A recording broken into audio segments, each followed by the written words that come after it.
uhoraho kandi uzana ibikoresho bigufasha mu buzima bwawe bwa buri munsi, haba mu byago haba mu makuba. Zana ibikoresho bikora ku ruhande rw'ihungabana, kazana ihumure, kazana ibikoresho bikora mu yindi sayidi yo kwihangana, kabone naho wahuye n'ikigeragezo gikomeye kumva imbaraga. Azana n'ikindi gikoresho cyo kukwereka ko nyuma y'ubu buzima hari ubundi buzima. Ikintu kizatuma utagirana ibibazo n'abantu nuko udakwiriye kubaho umwanya wawe wose. Ugomba kubaho iminota ibaze. Uhaye iminota muha iminota yawe ibaze. Ikindi kandi umugisha inama ibintu biri ngombwa. Yaravuze ngo nkunda bankunda kandi abantu banshakana umwete bazambona. Ngo pasitoro ngo yarahindutse, ngo abaririmbyi ngo twaririmbanaga, ngo babaye abapagani, dururururururu n'abantu.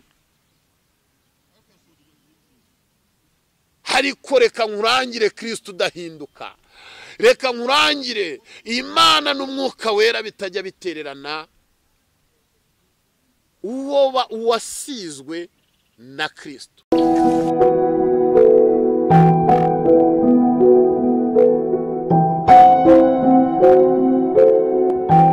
Reka nongere nguhe ikaze kandi inshuti za Tabarwa TV aho uhereye ku migabane itandukanye y'isi. Ndizera ko umeze neza, uri amahoro, kandi natwe aho turi turaho turashimira Imana nk'uko uri kubibona. Ni kwa kundi rero tuza tukaganira ijambo ry'Imana, tukumva icyo Imana ivugana natwe. Gusa uyu munsi ho ntago bisanzwe, nifuje ko tuza kuganira utuntu n'utundi tudufasha kwegerana n'Imana cyangwa se guhura n'Imana mu bihe usigaye wenyine, mu bihe usigaye uri wenyine, mu bihe ubona nta muntu ufite wo guhamagara, nta muntu ufite ubwira ibyawe. Nibwo buryo ushaka kugira ngo tuganireho icyo wakora kugira ngo wakire imbaraga z'Imana zikubashisha gutsinda ibiguhagararamo bituma ubuzima bwawe burushaho gukomeza kudindira. Kadusenge. Mana, mu izina rya Yesu, uri Imana nziza, uri Imana ikomeye, urahambaye, witwa Imana nta busa nawe. Uko wari ejo niko n'uyu munsi ukiri, ni nako uzahora iteka ryose. Tugushimiye ko uduhaye kongera guhagarara aha ngaha kugira ngo tuganire ibintu bijyanye n'uburyo umuntu ashobora guhagarara n'Imana ikamubera igisubizo mu gihe cya nyacyo. Urakoze kugiye kubana natwe, icyubahiro kibi cyawe mu izina rya Yesu, amen. Imana ikumpera umugisha, nshuti muvandimwe. Ndaba mu by'umwihariko ndasuhuza inshuti zanjye ziri hariya Canada, Amerika, Ubufaransa, Ububiligi, Ubwongereza, South Africa, Afrika n'ibindi bihugu bitandukanye, n'u Rwanda n'Abanyarwanda. Ndabashuhuje. Ni Profete Olivier kandi ugarutse kugira ngo tuganire. Kenshi cyane hari ubwo duhura n'abantu cyangwa se abantu bakaza mu buzima bwacu bakatugaragariza ko batwakiriye, badukunze, babaye bamwe mu buzima bwacu, nuko natwe amarangamutima yacu akabakira, twumva ko tubonye inshuti, ndetse tukanabyishimira, tukanabiserebura. Ni byiza cyane. Ariko rimwe na rimwe iyo ubigenzuye, iyo ugira ubuntu bwo kubigenzura, hari ubwo uba wakiriye ikibazo, umwanya wo kumva ko wakiriye igisubizo, ko kenshi cyane Bibiliya iravuga ngo uwizera umwana w'umuntu avumwe. Kubera iki yavuze ngo wiringira umwana w'umuntu avumwe? Nuko Bibiliya ni ukuri, Bibiliya ni ijambo ry'Imana, Bibiliya ni ibyahumetswe n'Imana. Umuntu aba mwiza agahinduka, ahindurwa n'ibihe, agahindurwa n'imisi, agahindurwa n'ibintu bitandukanye. Ndagira ngo rero nkurangire inshuti nziza ushobora gukunda, utayitenguha nayo ntigutenguhe. Iyo nshuti nta yindi ni Kristo, ni Imana, ni Umwuka Wera. Iyo Imana yagukunze nawe ukayikunda, iguha umugabane. Ibanza kuguha umugabane wa mbere, ari wo Mwuka Wera, ukwigisha gusenga, kwigisha kwihangana, ukwigisha gufata ibyemezo byo kuba mu buzima bwawe nayo, bwo kuba mu buzima bwawe nayo. Iyo rero wagiriwe uwo mugisha wo kumenya Imana nayo ikakumenya, uba wakiriye muri wowe umushyitsi uhoraho kandi uzana ibikoresho bigufasha mu buzima bwawe bwa buri munsi, haba mu byago, haba mu makuba. Uzana ibikoresho bikora ku ruhande rw'ihungabana, kazana ihumure, kazana ibikoresho bikora mu yindi sayidi yo kwihangana, kabone naho wahuye n'ikigeragezo gikomeye kumva imbaraga. Azana n'ikindi gikoresho cyo kukwereka ko nyuma y'ubu buzima hari ubundi buzima.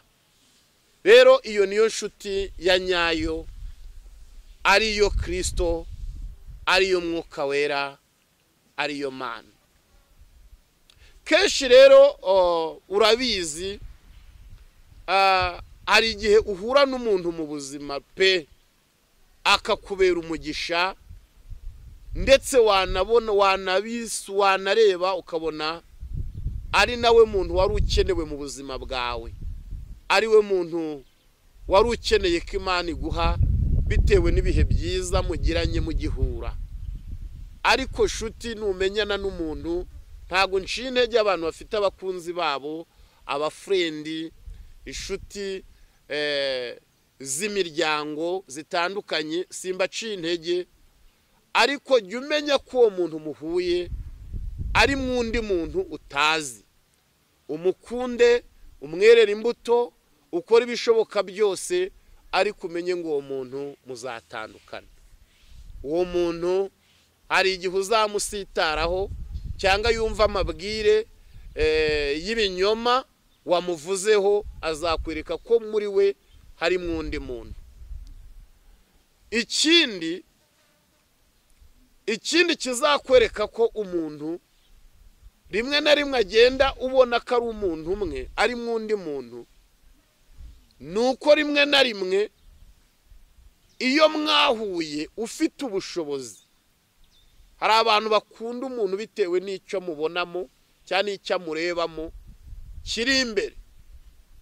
Kabati uyu muntu kabisa, uyu muntu ari mu rwego runaka, afiteho uburenganzira, abereye umuyobozi, nzamukenera, nkwiriye gutunga nimero ye muri telefone. Bigatuma guhamagara kenshi, akohereza message kenshi, akakwitaho, akagutumira no mu birori, muri anniversaire no mu bindi byose, yewe akanakwifashisha no mu duseremoni mu rugo iwe, kakwereka ko nyine uri ari we nshuti. Yafata n'ijambo yewe akakuvugaho cyane, akakurata, akakuvuga ibigwi.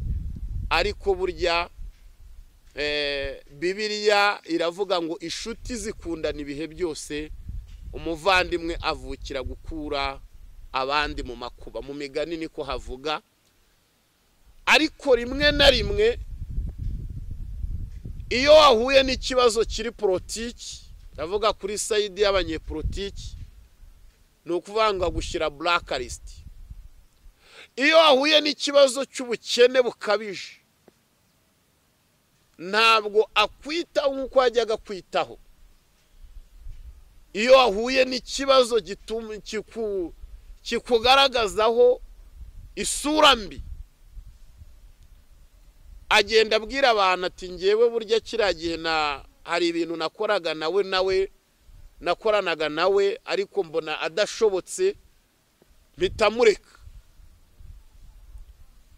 Ariko disi mbere utarahura n'ibyo bigeragezo n'ibyo bibazo, mwari mumeranye neza ukuntu.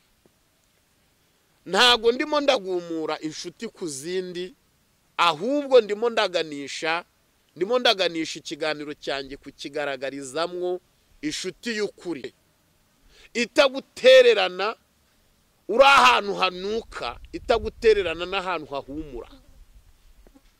Yesu ashimwe cyane. Inshuti itagusiga mu bitaro ngo warwaye ufite oderi mbi uranuka. Inshuti itagutererana uri muri gereza, inshuti itagutererana uri mu kazi utanakarimo, inshuti itagusiga uri muri pozisiyo mbi yayindi umuntu wese areba akavuga ati ahangaha ho ni hatari. Iyo nta yindi ni Yesu, umwuka wera, ni Imana yonyine niyiza igasigarana nawe. Abo bose iyo bagukuweho, abo bose iyo bakuretse, abo bose iyo bagutaye, usigarana inshuti imwe, usigarana izo nshuti zo mu buryo butatu: Imana, umwuka wera na Kristo. Mu buzima bwanjye nagiye ngira inshuti nyinshi, zigenda zivaho izindi ziza, izindi zivaho izindi ziza. Nawe niko wagiye ubibona, zigenda zivaho izindi ziza. Ariko kuva namenyana na Kristo, kuva namenyana n'Imana n'umwuka wera, ntago bigeze binsiga, ntago bigeze bintererana, babanye nanjye. Nshuti muvandimwe unkurikiye kuri Tabarwa TV, ndagira ngo nkurangire inshuti itazagusiga mu burwayi, itazagusiga mu rubanza, itazagusiga umugabo yagutaye, itazagusiga umugore yagutaye, itazagusiga abana bakunaniye. Iyo nshuti ni Imana, ni Kristo, n'umwuka wera. Kugira ngo ubihabwe, nuko ugomba kumenya ko wowe nta mbaraga na nkeya wifiteho. Kugira ngo nuko wemera ko muri wowe nta kintu na kimwe wakwishoboza utari kumwe n'ubwo butatu. Ndifuza ko wowe unteze amatwi, wowe wumvaga warishizemo ngo imiryango yaragutaye. Ni ibisanzwe imiryango kuguta, imiryango kukwihakana, ni ibintu bisanzwe cyane n'abantu. Wowe wishwe n'agahinda ngo fiance ngo yagutesheje igihe, ni n'umuntu arasanzwe. Sibye na fiance n'ababanye bakabyarana abana baradivorce, umwe akanyurukwe n'undi agacukwe. Ni ibintu n'isi igeze. Ariko Kristo mubana mu bupfubyi, mukabana mu bupfakazi, mukabana mu bukene, mukabana wabuze urubyaro, mukabana mu gihugu cy'u Rwanda, mukabana mu gihugu cy'Iburaya, mukabana mu mvura, mukabana no mu izuba, ntabwo ajya kwihakana. Wowe wumvaga ko imiryango yagutaye, yagutereranye, itafite icyo yagufashije, ndagusabye bababarire. N'abantu barahinduka, bafite inyama n'amaraso, bababarire. Ahubwo icyo ukwiye kwitaho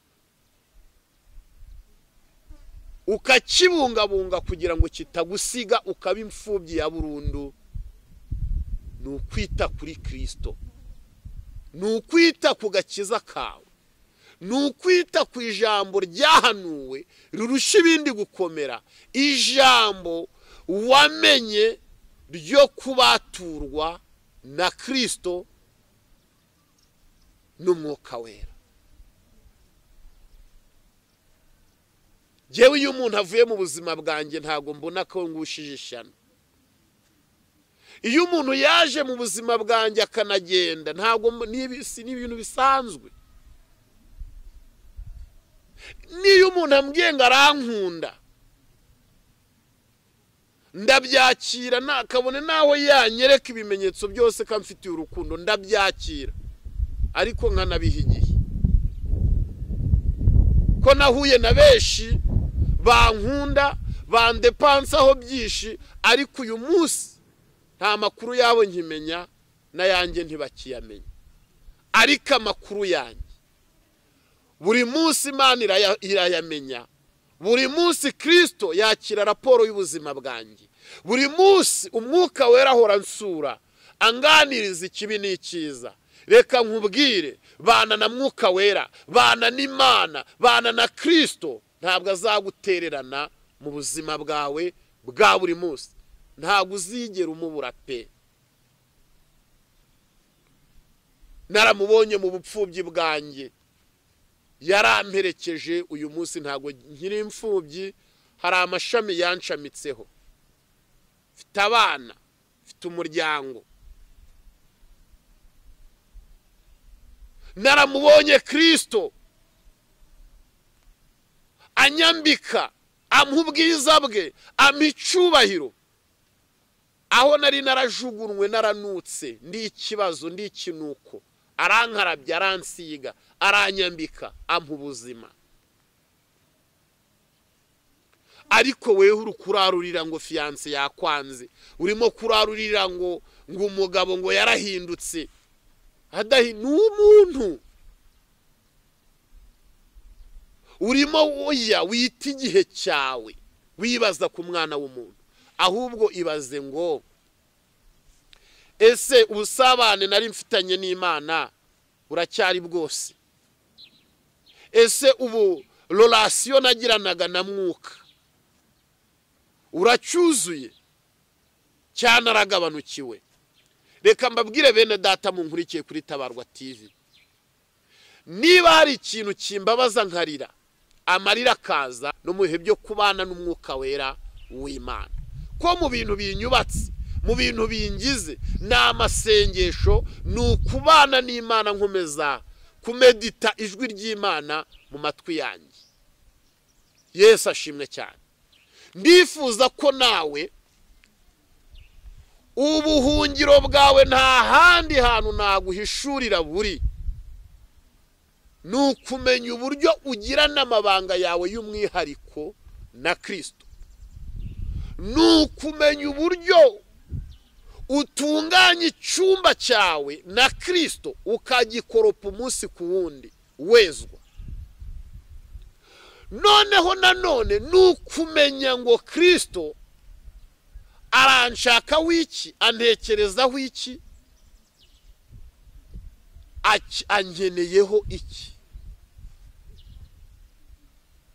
Yaravuze ngo nkunda bankunda, kandi abantu banshakana umwete bazambona. Ngo pasitoro ngo yarahindutse, ngo abaririmbyi ngo twaririmbanaga ngo babaye abapagani, durururururu, n'abantu. Ariko reka nkurangire Kristo udahinduka, reka nkurangire Imana n'Umwuka Wera bitajya bitererana, uwasizwe na Kristo. Ndumva nakurangira aho hantu honyine, niho hantu uzabonera keyi iryoshye, niho hantu uzabonera ubuzima, niho hantu uzasekera weho wabaye umurakari, hantu hari ibyishimo, ahantu hari umunezero, ahantu hari uguseka, ahantu hari ukunezerwa, ni kwinjirana mu cyumba na Kristo, akaba ari ugisha inama, akaba ari ubwira amabanga yawe, akaba ari we ushyira imbere yo gushyira ibindi byose imbere y'ubuzima bwawe. Kugira inshuti mu buzima ni byiza, ikugira inama, ihagararana nawe ahantu hamwe na hamwe, ariko nanone ukwiriye kumenya ukuri nyakuri nkubwije shize hanze. Ukuri shize hanze nuko umuntu arahinduka. Kuntu agomba guhinduka se ni umubiri. Atuye mu mubiri usonza, atuye mu mubiri utekereza, atuye mu mubiri ureba wanariza, atuye mu mubiri urya ari uko wakoze, atuye mu mubiri ukaraba, ujya short core, mubiri ucika intege. Kunanirwa k'umuntu rero ni ibintu biri easy, ni ibintu bisanzwe, ni ibintu bisanzwe cyane, biri easy. Yesu ashimwe cyane. Mw'iki kiganiro ndagira ngo nkwibutse ibintu bibiri bizagufasha kubaho utagirana ibibazo n'abantu. Ibintu bibiri bikomeye bizatuma ubaho utagirana ibibazo n'abantu. Ikintu kizatuma utagirana ibibazo n'abantu nuko udakwiriye kubaho umwanya wawe wose. Ugomba kubaho iminota ibaze. Uhaye iminota muha iminota yawe ibaze. Ikindi kandi umugisha inama ibintu biri ngombwa. Aturimo uranyiryaho nkuretse ibyawe byagaragara byamenyekana. Nese ko yandetse ntago ndiho. Buriya nubona Imana yakuretse, ushaka uzakora ikiriyo, ntaho uzabusigaje. Mama wawe yakureka, papa wawe yakureka, abavandimwe bakureka, ufite agakiza kawe, ufite Kristo, ufite umwuka we, ufite Imana yawe nk'umutabazi, ntacyo uzaba. Ubuzima bwawe uzaba burinzwe, kandi uzaba ufite n'amahirwe yo kugera ku by'Imana yashatse kuzageraho. Ndekuye napfa, ndekuye nabikize. Undi si weho wamfata imyaka ingahe? Namfashe wamfata imyaka ingahe, wamfata igihe kingana iki? Ndabizi ko ubuzima bwanjye Imana iburekuye bwahita bujya mu rwobo. Ubuzima bwanjye Yesu abutaye ntaho naba nsigaye, birutwa no kujoga inyo. Niko umwanditsi yavuze, kugwa inyo. Shuti mukundwa unkurikiye kuri Tabarwa TV, ndabizi uraza gukuramo ikigufasha mwaya magambo tuganiriye. Kura amaso ku bantu bakubabaje, baguhemukiye, bari abantu. Kura amaso ku kintu cyari cyo cyose cy'inyama n'amaraso. Uhanga amaso Kristo. Ikindi wirinde, uhanga amaso umusaraba, ariho Kristo. Niho Dawidi yavuze ngo nuburiye amaso yanjye ku misozi, gutabarwa kwanjye niho guturuka ku Mana yaremye ijuru n'isi. Reka rero dusenga Imana, hanyuma wandike komenti ku butumwa wumvishe, kugira ngo menye uko wabwakiriye, menye n'ikindi kiganiro cy'ubutaha. Noneho nimba twakomereza aha cyangwa nimba twakora ikindi, ko ndifuza ko dusenga, ariko nanone tukanaganira. Imana iduhana umugisha. Turagushimiye Mwuka Wera, turagushimiye Mwami Yesu, turagushimiye ko uri Imana ibana natwe ubuzima bwose.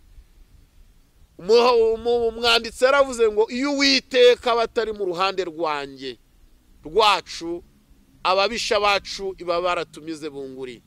Uri Imana ibana natwe umunsi ku wundi, uri Imana itwikorera imitwaro uko bwije nuko bukeye.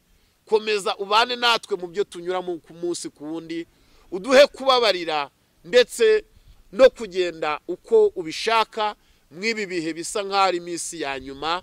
Udufashe kandi udukomeze mu izina rya Yesu, amen. Imana iguhe umugisha. Shalom.